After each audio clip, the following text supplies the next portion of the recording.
बिस्मिल्लाहिर्रहमानिर्रहीम। Welcome back viewer. सबसे पहले आपको नाप शेयर करते हैं। इसकी लंबाई है 39 इंच, बाजू 19 इंच, तीरा 15 इंच, 21 इंच, चेस्ट, कमर तो है पागी।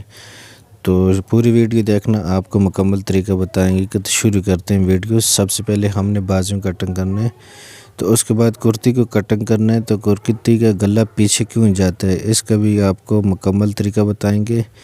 तो फिर वीडियो देखना, वीडियो स्किप नहीं करना। तो ये हमने बाजू के लिए निशान लगाए, तो इसकी हमने शेप इस तरह देनी है। ये आप देख सकते हैं, बहुत ही आसान तरीके से आपको तरीका बताएंगे। आपका टाइम वेस्ट नहीं करते, आपको बहुत फ़ायदा होगा। वीडियो पूरी देखना, वीडियो स्किप नहीं करना। तो 9.5 इंच पे यहाँ पर हमने इसका निशान लगा देंगे। तो एयरलाइन कटिंग करने बाजू, तो यहाँ पर 6 इंच पे हमने निशान लगाना है बाजू का। यहाँ से 6 इंच का निशान लगा दिए।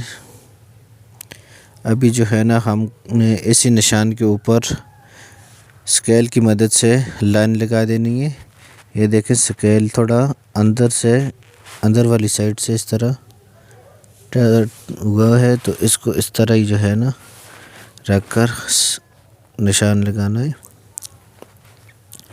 तो ये हमने बाजू काट कर दिए। तो थोड़ा सा आगे से भी इसको वाइट कपड़ा जो है ना एक्स्ट्रा, इसको भी हमने कट कर देना है। तो अभी जो है ना कमीज़ कट करनी है।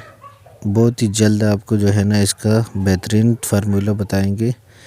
तो ये हमारे पास कमीज़ का कपड़ा है, ये बैक कमीज़ का पल्ला है। तो ये है फ्रंट। हमने जो है ना ऑलरेडी प्रेस लगाई हुई है। इसको जो है ना शावर से पानी लगाकर इसको अच्छी तरह प्रेस करना पड़ता है। उसके बाद जो है ना कटिंग करना पड़ता है, ताकि इसमें थोड़ा बहुत जो है ना शिलंग जो होती है ना वो हो जाए ना। बाद में आपका सूट जो है ना प्रेस के टाइम छोटा बड़ा नहीं होगा। शिलंग करना बहुत ज़रूरी होता है, तो नए सीखने वालों के लिए। तो अभी जो है ना हमने यहाँ से बिल्कुल बराबर करने हैं दोनों पल्ले, फ्रंट बैक। ये देखें, दोनों बिल्कुल बराबर होने चाहिए।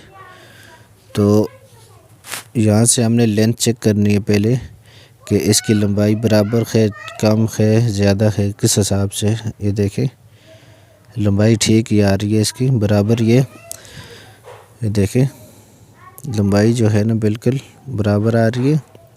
तो अभी हमने जो है ना शोल्डर का निशान 15 इंच पे लगाना है। हमारा शोल्डर का निशान लगेगा 15 इंच पे। यहाँ पर हमने निशान लगा दिया।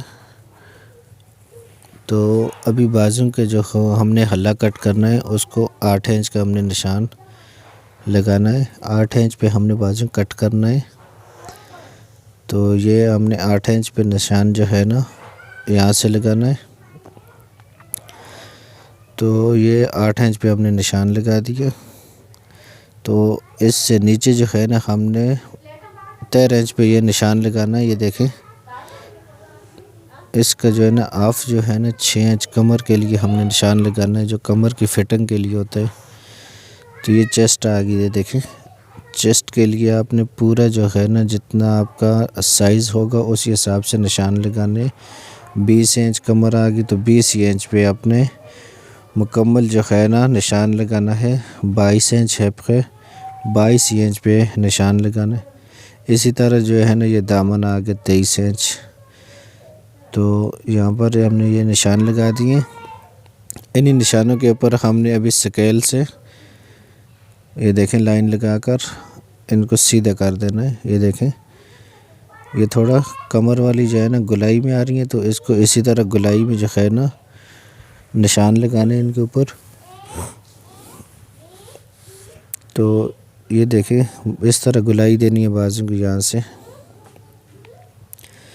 तो ये दामन के लिए जो है ना सीधा स्ट्रेट लाइन लगानी है, बिल्कुल सीधी होनी चाहिए। तो यहाँ से हमने अभी कटिंग करनी है।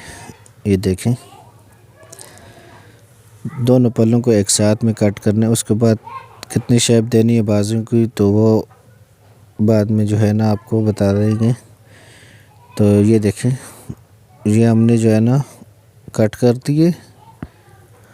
अभी जो है ना यहाँ से हमने बाजू के लिए शेप देनी है, और शोल्डर का क्या हिसाब रखना है कि हमारा गला पीछे ना जाए, गला अपनी जगह में बैठे। तो इसके लिए पहले हमने चलो बाजू के लिए शेप दे रहे हैं।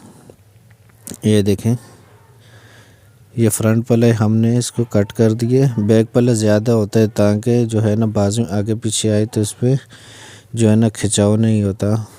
तो ये देखें, अभी हमने तकरीबन 1 इंच फ्रंट पल्ले को कट कर देना। ये देखें, अभी जो है ना आपका गला पीछे नहीं जाएगा, परफेक्ट अपनी जगह में बैठेगा, कोई मसला आपके गले में नहीं आएगा। तो यहाँ पर कैंची से हमने निशान लगाए, तो इसी निशान के ऊपर हमने नीचे चाक या गेरिये से निशान लगाने ताकि हमारे लिए सिलाई में आसानी हो। इसी तरह अगर आप हमारे चैनल पर नए तो हमारा चैनल सब्सक्राइब कर दें। वीडियो अच्छी लगी हो तो लाइक ज़रूर करना। तो ये थोड़ा सा एक्स्ट्रा कपड़ा है तो इसको भी हमने कट कर देना है। मिलते हैं नेक्स्ट वीडियो में। शुक्रिया।